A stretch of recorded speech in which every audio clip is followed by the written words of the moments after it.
African jewelry takes many forms and functions, unlike the widely known belief that it is just meant for decorations and beautifications. There are different kinds of jewelries for kings, queens, princes, princesses, and even for gods. And these jewelries vary based on tribes or community, or in fact, family. And as simple as the word jewelry, it plays a vital role in African fashion and in African culture as a whole. On this episode, we're going to be treating a lot of things about jewelries. You don't want to miss the details. Can you stay tuned?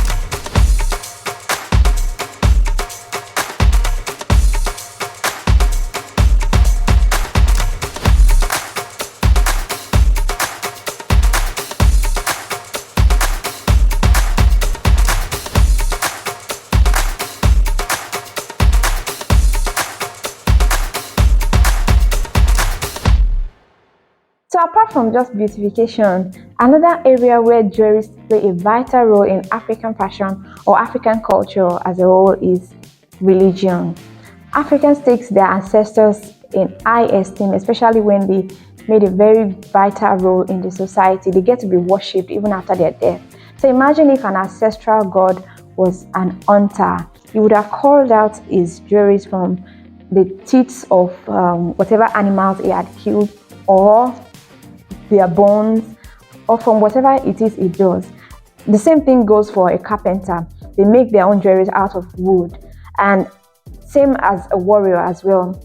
They make their own jewelry out of probably whatever it is they were able to get from their enemies, their dagger. Or when you go to each of these communities that have separate professions as their ancestral god, you can tell based on the jewelries they use. This might not be the only test for the reason they use their jewelries. Many times jewelries are based on what are readily available. There are people who live close to the sea, close to streams where they can easily see like cowries or seashells, and then they make their jewelries out of these things. Another area where jewelries are being used in Africa is for trade by barter. Back in the days, jewelries are very, very priced that they get to buy hundreds of slaves at times. That's sad, but then it happened. There are jewelries that are being passed from generation to generation, so they're not even jewelries anymore. They've become like artifacts, and therefore they are highly priced. Another use of jewelries is to show status. By their jewelries, you shall know them. As soon as you see a king, you can always tell the kind of jewelries they use compared to a commoner. You can tell their status. You can tell if someone is rich, if they're wealthy, based on the jewelries they wear. Royal jewelries such as Maasai, their royal jewelries, and the famous coral beads in Nigeria. They are also royal jewelries. As soon as you see anybody putting them on, you can always tell whether they're kings, chiefs, although they are widely used right now, but you can, as soon as you see it on someone, the first thing that comes to mind is this person is royal. Jewelries are also used for rituals. When it comes to rituals, a lot of people are scared of thinking it's something that Africans are more of whatever. But I am happy to tell you, like, rituals in Africa are usually harmless. They are mostly harmless.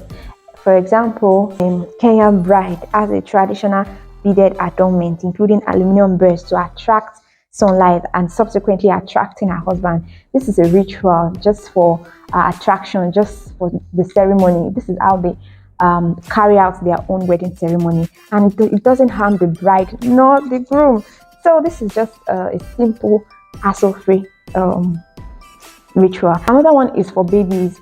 In the Zulu culture, they wear white strings of beads for babies, as it comes as a ritual when they're born, just to protect them. It's just to protect them from evil. That is what it's supposed to do.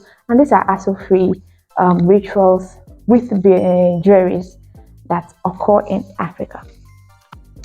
At the same time, the Yorubas also use jewelries as gifts for brides, parents.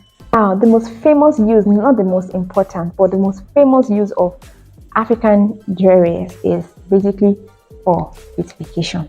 Most people believe this is the most popular part of African jewelry for beautification. And as you can see, I came on this episode prepared, but right now I have an illusion of rings on my neck because this is actually made of plastic, not the actual rings that were used back in the days.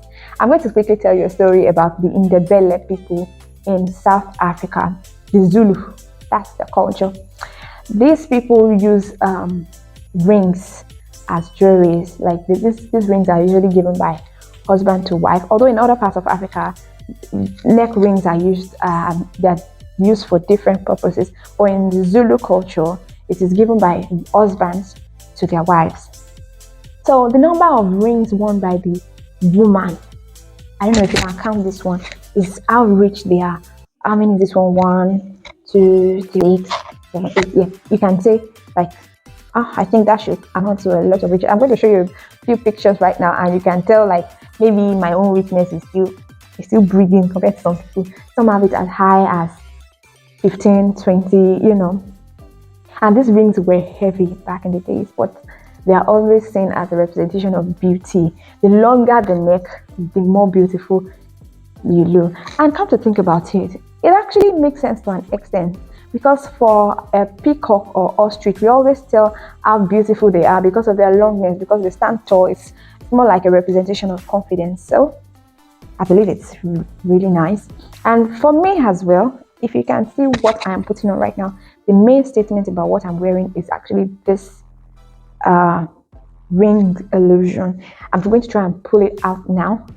I just want us to check the difference between putting them on and off. So, can you tell the difference now? It's so obvious that these rings could be very powerful, and it's quite understandable why it was used as a symbol of beauty. Another part of these rings is that they are very heavy. They weigh as much as 20 pounds, and they get very hot during the day, that it could even give discoloration to the skin. But I trust the millennials to always find solution around everything. It's beautiful, I love it, but at the same time, I don't think I'll be able to go through the hustle of using rings, heavy rings around my neck. So this one, they're made of plastic, and you can always rock them anytime, any day. You know, it's comfortable. You can get this with Alien Fashion Hub. Don't forget, you can follow us on our social media handles: Facebook, Instagram, WhatsApp, TikTok. Make sure you follow us and don't miss out on our collections. We're going to be uploading a lot of this, and you can always pick up from your own dealer. I'm going to be showing you what I'm actually putting on, because you have to have an idea of what you're going to wear them with. You can't just wear your rings. Anyway, it's your choice. Fashion doesn't have any rule. You have to reflect what you want to be. So right now, I'm just putting on like a half shoulder and a flared bum gown. Right now, and I believe this ring sits well on an off-shoulder dress, or a dress that doesn't have a lot of choking. Since this is choking already, I don't think it has to have something that would let you breathe, to just show off the neck piece on its own without having to interfere with what you're putting on. So don't forget, you can also get this dress with Alien Fashion Hub.